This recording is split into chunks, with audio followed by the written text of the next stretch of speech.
ಅಧ್ಯಕ್ಷರೇ, ಮುಖ್ಯಮಂತ್ರಿಗಳು ಗೊಂದಲಕ್ಕೆ ಬಿದ್ದಾರೆ.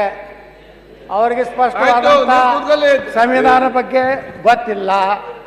ನಾ ಹೇಳ್ತೀನಿ, ಸುಪ್ರೀಂ ಕೋರ್ಟ್ ನಲ್ಲಿ ನಮ್ಮ ದೇಶದ ಪ್ರಧಾನಮಂತ್ರಿ ಶ್ರೀ ನರೇಂದ್ರ ಮೋದಿ ಅವರು 10% ಆರ್ಥಿಕ ಹಿಂದುಳಿದವರು ಕೊಟ್ಟಾರಲ್ಲ, ಅದು ಸಂವಿಧಾನಾತ್ಮಕವಾಗಿದೆ. ಸುಪ್ರೀಂ ಕೋರ್ಟ್ ಹೇಳದ ಮೇಲೆ ಅದು ಸಂವಿಧಾನಾತ್ಮಕವಾಗಿನೇ ಕೇಂದ್ರ ಸರ್ಕಾರ ಕೊಟ್ಟಿದೆ. ಆದ್ರ ದುರ್ದೈವಂತರ ಇಲ್ಲಿ ಬಿಜೆಪಿ ಶಾಸಕರು ಚಪ್ಪಾಳೆ ಸಹಿತ ಹೊಡೆದ ಕೂತಿದ್ದು ದುರ್ದೈವಾತ್ ಇವತ್ತ ಹೇಳಕ್ ಬಯಸ್ತಾ ಇದ್ದೀನಿ. ಆಯ್ತು, ನಿಮ್ಗೆಲ್ಲ ಇದೊಂದು ಅನುಭವ. ಅವರು ಹೇಳಿದ್ರಲ್ಲ, ಮಂಜುನಾಥ್ ಖಂಡಿಸ್ತೀನಿ ಅವರ ಹೇಳಿಕೆನ ಅಂತ ಹೇಳಿದ್ರಲ್ಲ, ಪಾಪ ಅವ್ರಿಗೆ ಸಂವಿಧಾನ ಗೊತ್ತಿಲ್ಲ ಅನ್ನೋ ಕಾಣಿಸುತ್ತೆ.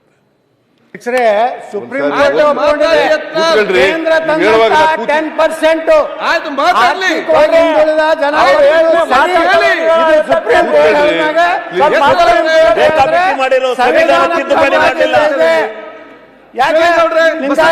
ಒಕ್ಕಲಿಗರು ಈ ದೇಶದ ನಾಗರಿಕರಲ್ವಾ? ನಾವೇ ಯಾಕೆ ನಮ್ಮ ಹಕ್ಕನ್ನು ಕೇಳಬಾರ್ದು? ಪರಿಶಿಷ್ಟ ಮೀಸಲಾತಿಗೆ ನಾವು ವಿರೋಧ ಇಲ್ಲ. ಮುಖ್ಯಮಂತ್ರಿಗಳು ನೀವು ನಿಮ್ಮ ಜನಾಂಗನ ಯಾಕೆ ಸೇರ್ತಾ ಇಲ್ಲ? ನೀವೇ ಅದ್ರ ಬಗ್ಗೆ ಮಾತಾಡುವುದಿಲ್ಲ ಇವತ್ತು. ನೋಡಿ ಬಸಂತಪ್ಪರೇ, ನಿಮಗೆ ಬುದ್ಧಿ ಜಾಸ್ತಿ ಗೊತ್ತಿದೆ, ಇಲ್ಲಿ ತೋರಿಸ್ಬೇಕಂತ ಇಲ್ಲ, ಗೊತ್ತಾಯ್ತಾ? ಅವರಲ್ಲಿ ನೀವೇನು ಅವ್ರಿಗೆ ಮಾತಾಡ್ತೀರಿ? ಮುಖ್ಯಮಂತ್ರಿ ಇಲ್ಲಿ ನಿಂತಿದ್ದಾರೆ, ಫಸ್ಟ್ ಅದು ಕಲೀರಿ.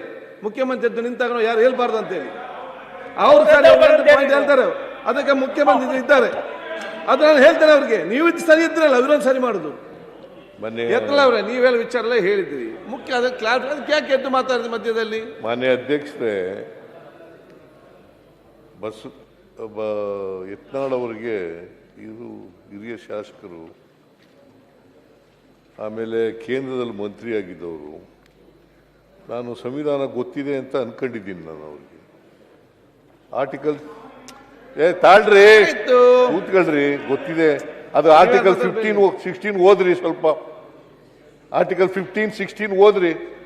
ಮುಖ್ಯಮಂತ್ರಿಗಳೇ, ಮತ್ತೆ ಸುಪ್ರೀಂ ಕೋರ್ಟ್ ಹೆಂಗ ಮಾತಾಡಿ ಮುಗಿಸ್ಲಿ? ಸುಪ್ರೀಂ ಕೋರ್ಟ್ ಸುಪ್ರೀಂ ಕೋರ್ಟ್ ನಡೆಯೋದು ಭಾರತದ ಸಂವಿಧಾನದ ಮೇಲೆ. ನೀವು ಸುಮ್ಮನೆ ಕೂತ್ಕೊಳ್ಳಿ, ಮಾತಾಡಿ ಮುಗಿಸ್ಲಿ. ನೀವು ಒಬ್ರಿಗೇನ ಮಾತಾಡೋದು ಬರೋದು? ಪ್ಲೀಸ್, ಮಾತಾಡೋದು ಬರಲ್ವಾ? ಅಲ್ಲ, ಸಿಎಂ ಅವರು ಸಬ್ ಕ್ಲಾಸ್ 4 ಓದಿದ್ರೆ ಸಾಕು. ಆರ್ಟಿಕಲ್ 15 ರೆಡ್ಡಿ ಅವರೇ. ಮಾನ್ಯ ಅಧ್ಯಕ್ಷರೇ, ನಾನು ಹೇಳಿದ್ದು article 15-16 of the Indian constitution does not say ಬಹಳ ಸ್ಪಷ್ಟವಾಗಿದೆ ಕಾನೂನಿನಲ್ಲಿ. ಆರ್ಟಿಕಲ್ 15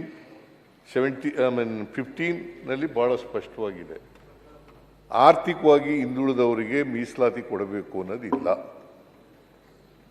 ಶೈಕ್ಷಣಿಕವಾಗಿ, ಸಾಮಾಜಿಕವಾಗಿ ಹಿಂದುಳಿದಿರೋರಿಗೆ ಮೀಸಲಾತಿ ಕೊಡಬೇಕು ಅಂತ ಆರ್ಟಿಕಲ್ 15, ಆರ್ಟಿಕಲ್ 16 ಹೇಳಿರ್ತಕ್ಕಂಥದ್ದು.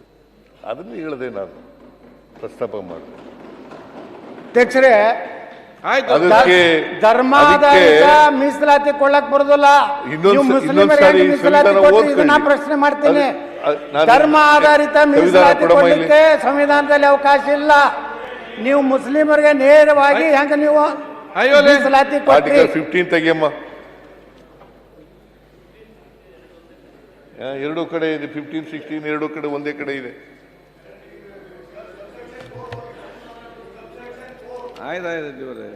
ಇಲ್ಲಮ್ಮ,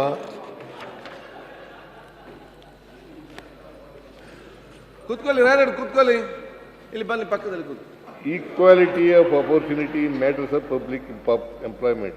There shall be equality of opportunity for all citizens in matters relating to employment or appointment to any office under the no citizen shall, on grounds only of religion, race, caste, sex, descent, place of birth, residence of any of them, be ineligible or discriminated against the respect of any employment for office under. Nothing in this schedule article shall prevent Parliament from making any law presenting in regard to class or classes employment of opportunity of the local.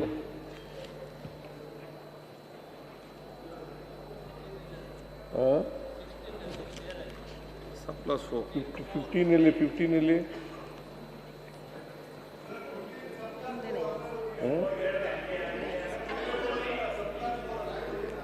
Prohibition of discrimination on grounds. सब class 4 साके यहाँ Yes.